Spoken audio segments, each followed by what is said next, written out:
राजन कोटर साहब जुड़ गए इस वक्त हमारे साथ। खैर मकदम करते हैं सर आपका, और आपसे समझने की कोशिश करेंगे ये जंग जो रुक गई थी अब ज़बानी जंग बनके क्या एक बार फिर से शिद्दत अख्तियार कर सकती है, क्योंकि जिस तरह की बयानबाजी है और न्यूक्लियर प्रोग्राम को लेकर खुसूसी तौर पर अमेरिका ने हिदायत कर दी है ईरान को, तो क्या नजर आता है? देखिए, कुछ ग्राउंड रियलिटीज ये हैं कि जैसे जैसे इंफॉर्मेशन मिल रही है ये यूएस स्ट्राइक की इजराइल के ऊपर, और अगर कोई नुकसान न्यूक्लियर फैसिलिटीज के ऊपर हुआ है तो क्लैरिटी और आती जा रही है कि यूनाइटेड स्टेट्स की स्ट्राइक्स में कोई ज़्यादा नुकसान नहीं हुआ है ईरान की न्यूक्लियर फैसिलिटीज को। बल्कि आज मॉर्निंग में न्यूज़पेपर में ये भी आया था कि कुछ सैटेलाइट पिक्चर्स हैं जो दिखा रही है कि फर्दों पर एक्सकवेटर्स आए हुए हैं और वो जो रास्ता को साफ अपना कर रहे हैं। इसका मतलब कि आपने एंट्रेंस और एग्जिट्स को आपने बंद कर दिया, बोल्डर्स वगैरह वो जो भी बॉम्ब का इफेक्ट हुआ होगा उस बोल्डर्स को रिमूव किया जा रहा है। उससे ज़्यादा मुझे लगता नहीं कोई उसको नुकसान हुआ है। और ईशा खान की भी न्यूज़ ये आ रही है, जो इनकी ब्रीफिंग हुई है, जो इसको सेनेटर्स को ब्रीफिंग अपना दी गई है, और उसमें भी एक चीज़ साफ आती है कि आपने ईशा खान में बंकर बस्टर बॉम्ब इस्तेमाल नहीं किए बिकॉज उनकी फैसिलिटी बहुत ही डीप थी, और इसीलिए आपने टमाहॉक मिसाइल्स का इस्तेमाल किया जिससे कोई इतना ज़्यादा नुकसान नहीं हुआ।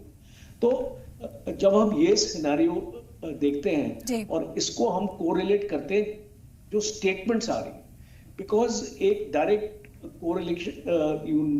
कोरिलेशन ये है कि ईरान एक अपने आप को एक नैरेटिव में इस ढाल रहा है कि अमेरिका का जो हमला हुआ था वो नाकाम हुआ और इससे अमेरिका की ये हार है।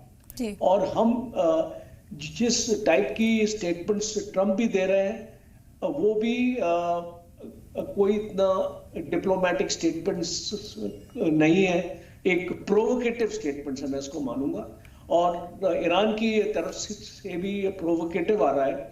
मुझे लगता नहीं है कि ये एक लड़ाई की सिचुएशन में कन्वर्ट होगा फिलहाल, बिकॉज स्टेटमेंट्स जैसे आती हैं एक दूसरे के अगेंस्ट प्रोपेगेंडा होता है, एक साइकोलॉजिकल वॉरफेयर का भी एक जरिया होता है। तो बिल्कुल इसी तरीके से सामने वाले को कमजोर करके कहा जा रहा है कि एक तरह से अपना ईगो जो है वो इस जंग में सेटिस्फाई कर लिया है और ना कोई अपनी हार तस्लीम कर रहा है, ना सामने वाले को जीता हुआ मान रहा है। इसी पर बात करते हैं। यूके देवनाथ जी भी इस वक्त हमारे साथ जुड़ गए, ग्रुप कैप्टन स्ट्रैटेजिक एक्सपर्ट के तौर पर इस वक्त हमारे साथ हैं। खैर मकदम करते हैं आपका भी, आपसे समझेंगे। हम चर्चा इसी बात को लेकर कर रहे हैं कि जिस तरह की बयानबाजी हुई, अली खामनेई की लोकेशन पता थी अमेरिका को, और आगे भी अब कदम उठाया जा सकता है जिस पर अब्बास अरागची ने भी अब जवाब दिया है। एक तरफ तो अमेरिका बातचीत करने की दावत पेश करता है कि न्यूक्लियर टॉक्स की जा सकती है ईरान के साथ, दूसरी तरफ अगर इस तरह का रवैया एक दूसरे के तय रहेगा दोनों मुल्कों का, तो क्या नजर आएगा इनका मुस्तकबिल? यूके देवनाथ जी। इसमें कोई शक नहीं है कि जंगबंदी जब से हुई है तब से ही अमेरिका से बार बार इस तरह के बयान आ रहे हैं, इजराइल से इस तरह के बयान आ रहे हैं कि उन्होंने 12 दिन के जंग में ईरान को बहुत नुकसान पहुंचाया है, ईरान के न्यूक्लियर प्रोग्राम को बहुत पीछे कर दिया। और लगता है कि अभी तक साइकोलॉजिकली अमेरिका और इजराइल यह महसूस नहीं कर पाए हैं कि उनको 12 दिन के जंग में कोई खास कामयाबी नहीं मिली है। जैसे कि जनरल कोचर भी बता रहे थे कि जो नुकसान हुआ है, जाहिर बात है नुकसान तो हुआ है, लेकिन ऐसा कोई नुकसान नहीं हुआ है कि ईरान अगर चाहे तो अगले 5-6 महीने में बम ना बना पाए। मैं क्लियर कर देना चाहता हूं कि आज भी ईरान बार बार ये कह रहा है कि उसकी बम बनाने की कोई इच्छा नहीं है, वो बम बनाने की तरफ कोई तैयारी नहीं कर रहा है।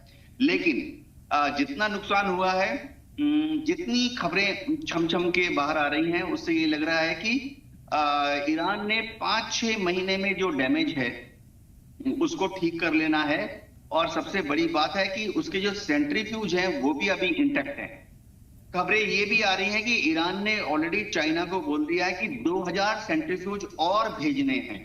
तो आप देखेंगे और 3 महीने में या 6 महीने के अंदर 2000 सेंट्रीफ्यूज और बनकर चीन से ईरान तक पहुंच जाएंगे। जी।